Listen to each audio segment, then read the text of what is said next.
Hello everyone, welcome back to my channel দেবীর আরও একটি সুন্দর ভিডিওতে তোমাদের সবাইকে অনেক ওয়েলকাম আর অনেক অনেক ভালোবাসা। তো বন্ধুরা, আজ এমন একটা ভিডিও তোমাদের সাথে শেয়ার করতে চলেছি যে ভিডিওটা দেখলে তোমরা তোমাদের জিভের জল কোনোভাবেই কন্ট্রোল করতে পারবে না। মানে জিভে এক দু ফোঁটা জল আসবেই, কিন্তু এটা জিভে জল কন্ট্রোল দেওয়ার মতো ভিডিওই নয়। তো তোমরা যদি কেউ বলো যে না আমার জিভে কিন্তু জল আসেনি, তো আমি বলবো সেটা একদম পুরোপুরি মিথ্যা কথা। তো তোমাদের যাদের জিভে জল আসে পারলে একটা কমেন্টে লিখে দিও, আর যারা তো কমেন্টে লিখবে না আমি তো সত্যি বুঝতে পারবো যে তোমরা মিথ্যে কথা বলছো, মানে তোমাদের জিভে জল কিন্তু এসেছে। তো যাই হোক, ভিডিওটা দেখে তোমরা বুঝতেই পেরেছো যে এটা আজ কী ধরনের ভিডিও হতে চলেছে। তো আজ হচ্ছে আমি কুল মাখা বানাচ্ছি আর কি। তো দেখো, এখানে আমি কিছু শক্ত কুল আর কিছু কিন্তু একটু নরম কুল নিয়েছি। তো এটাকে বেশ ভালো করে আমি কুটে নিব এই কুটনির সাহায্যে। তো বেশ ভালো করে প্রথমে কুলগুলোকে কুটে নিলাম। তারপর দেখো এখানে ধনেপাতা রেখে দিয়েছি। তবে বলো তো কি, যে ধনেপাতাগুলো কিন্তু আমি কেটে দেবো না, এগুলো কিন্তু আমি যেভাবে বড়ইগুলো কুটে নেব ঠিক সেইভাবে ধনেপাতা তারপর কাঁচা লঙ্কা বেশ ভালো করে কিন্তু আমি কুটনির মধ্যেই কুটে নেব।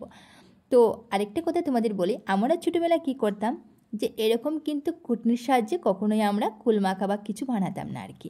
আর তখন এত কুটনি এগুলো কিন্তু ছিলই না। তো আমরা কি করতাম, বেশ লম্বা একটা বাঁশ কেটে তারপর বাঁশের মধ্যে সব কুল তারপর কাঁচা লঙ্কা নুন ধনেপাতা সব কিছু কিন্তু এই বাঁশটার মধ্যে ঢুকিয়ে দিতাম। তারপর কি করতাম, আরও একটা ছোট্ট বাঁশের সাহায্যে এই যে কুটনিটার মধ্যে যেটা দিয়ে কুটছি দেখতে পাচ্ছ সেটার মতো আরেকটা ছোটো বাঁশ দিয়ে কুটনিটার ভিতরে বেশ ভালো করে কুলগুলোকে কুটে নিতাম। তখন কিন্তু বেশ সুন্দর কুল মাখা রেডি হয়ে যেত।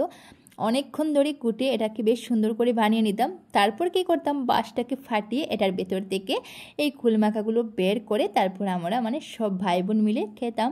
তো কী যে টেস্ট হতো সেটা এই কুটনি দিয়ে কুটে যেরকম মাখা বানাবো তার চেয়ে কিন্তু অনেক অনেক টেস্টি হতো।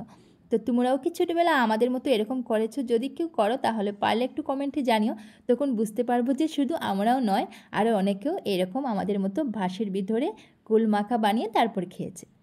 তো সেই দিনগুলো জানো তো এখন কিন্তু বেশ মনে পড়ে, আর সেই স্বাদটাও কিন্তু এখনও কিন্তু জিভে লেগে আছে সত্যি কথা বলতে।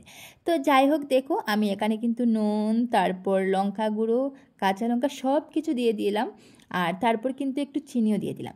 কারণ হচ্ছে যে কোনো ফুল মাখা বা টক কোনো কিছু মাখা বানানোর সময় আমি কিন্তু অল্প চিনি দিয়ে দিই। কারণ হচ্ছে বেশ টক কিন্তু আমি কিছুই খেতে পারি না, আমার একটু চিনি দিতেই হয়। এদিকে আমার হাজব্যান্ড বলছে আমি নাকি নুন কম দিয়েছি, তারপর কী করলো নুনের কৌটাটা এনে দিল। আচ্ছা যাই হোক, ওর কথা মতো আরও একটু নুন দিয়ে দিলাম। কারণ হচ্ছে টক জাতীয় জিনিস হয়তো বা নুন কমও হতে পারে, তাই বলে আমি ওর কথা মতো আর একটু নুন দিয়ে দিলাম। তো সত্যি কথা বলতে নুনটা যদি আমি দিতাম না তাহলে হয়তো একটু কমই হতো। তো ওর কথা মতো দেওয়াই বেশ ভালোই হয়েছে, টেস্টটা একদম পুরোপুরি পরিমাণ মতোই হয়েছে আর কি। তো যাই হোক, এখানে দেখো প্লেটটা নিয়ে বসে পড়লাম। এদিকে আমি একটা চামচের সাহায্যে খাচ্ছি আর আমার হাজব্যান্ড কিন্তু হাত দিয়ে। তো আমি হাত দিয়ে খাচ্ছি না, কারণ হচ্ছে কাঁচা লঙ্কাগুলো যখনই বেটে বা কুটে যে কোনোভাবেই দিই না কেন, তো কাঁচা লঙ্কা আমার হাতে লাগলে পরে কিন্তু ভীষণ জ্বালা করে, তো তাই বলে আমি চামচের সাহায্যে খেলাম আর কি। তো এদিকে আমার হাজব্যান্ডকে আমি বেশি দেইনি, কারণ হচ্ছে এটা আমার খুবই প্রিয় একটা খাবার, তো ওকে একটু কম দিয়েছিলাম, তাই বলে ঝগড়া লেগে গেল। আর যে কোনো টক জাতীয় কিছু খাবার যদি কাউ থেকে বলতে পারো একটু বেশি খাওয়া যায় তাহলে যেন বেশ একটা ভালো লাগে। তো এদিকে আমার হাজব্যান্ড রেগে গিয়ে বলছে আমি খেয়ে যে বিচিগুলো রেখে দিলাম না, এটাও তুমি বসে বসে খেয়ে নাও। আমি বললাম তাই হবে। তো যাই হোক, আজকের ভিডিওটা তোমাদের কেমন লাগলো কমেন্টে জানাতে কিন্তু একদমই বলবে না। যদি ভিডিওটা ভালো লাগে তাহলে অবশ্যই একটা লাইক করবে, কমেন্ট করবে, শেয়ার করে কিন্তু আমার পাশে থাকবে। আর এদিকে দেখো কুলের প্লেটটা কিন্তু আমার একদম পুরোপুরি খালি হয়ে গেছে। তো চলো আজকের মতো ভিডিওটা এখানেই এন্ড করছি, আর খুব তাড়াতাড়ি দেখা হবে আরেকটা সুন্দর মিনি ব্লগের সাথে। আর আজকের মতো তোমাদের সবাইকে টাটা।